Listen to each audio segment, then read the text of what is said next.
এই নিপীড়ন কেবল ধর্মীয় পরিচয়ের ভিত্তিতে। নির্যাতিত ব্যক্তিদের অপরাধ, তারা মুসলমান।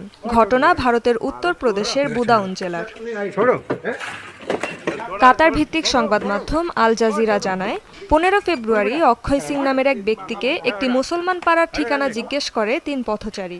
তাদের মাথায় টুপি ও মুখে দাড়ি দেখেই ক্ষিপ্ত হয়ে ওঠে অক্ষয়। মুখে ও পিঠে মারতে থাকে একের পর এক কিল ঘুষি, বাধ্য করে টুপি খুলে ফেলতে। করতে থাকে আপত্তিকর মন্তব্য। ঘটনাটি ধরা পড়ে এক প্রত্যক্ষদর্শীর মোবাইল ক্যামেরায়। ভিডিও সামাজিক মাধ্যমে ছড়িয়ে পড়লে দেশজুড়ে ওঠে সমালোচনার ঝড়। বিভিন্ন মানবাধিকার সংগঠন ও রাজনৈতিক নেতাকর্মীরা দাবি তোলে এর সুষ্ঠু তদন্ত ও বিচারের। প্রশাসনের উপরও বাড়তে থাকে চাপ।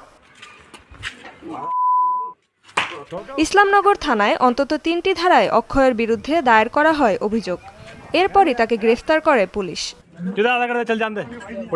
মানবাধিকার সংগঠনগুলো বলছে, সাম্প্রতিক সময়ে ভারতে সংখ্যালঘু মুসলিমদের ওপর বেড়েই চলেছে সাম্প্রদায়িক হামলার ঘটনা।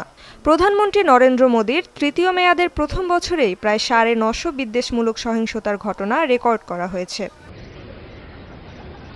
রেজওয়ানা সাইমা,